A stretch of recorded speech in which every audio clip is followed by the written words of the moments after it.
फूल बिखराओ आज नगरिया में जगदम्बा बिराजी अंगनवा में। फूल बिखराओ आज डगरिया में जगदम्बे बिराजी नगरिया में। जग जननी बिराजी नगरिया में। फूल बिखराओ आज डगरिया में माँ भवानी बिराजी नगरिया में। आरती उतारो माँ के पाँव पखारो, आरती उतारो माँ के पाँव पखारो। चरण धुलाओ गंगा जल पानी से मैया बिराजी नगरिया में। गंगा जल लाओ डगरिया में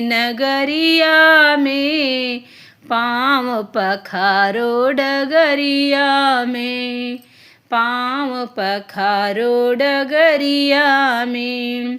फूल बिछाओ नगरिया में डगरिया में मैया पधारी नगरिया में, मैया पधारी नगरिया में, मैया पधारी नगरिया में।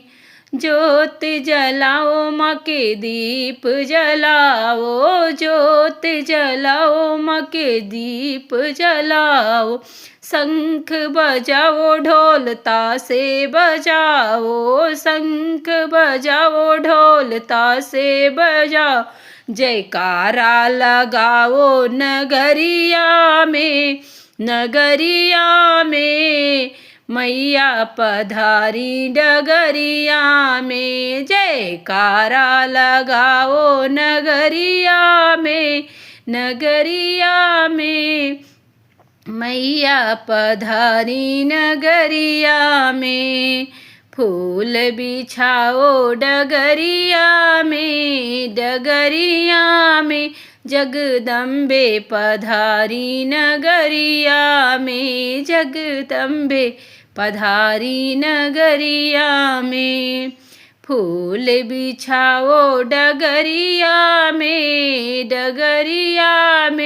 जग जननी पधारी नगरिया में। जगदम्बा पधारी नगरिया में। जयकारा शेरा वाली।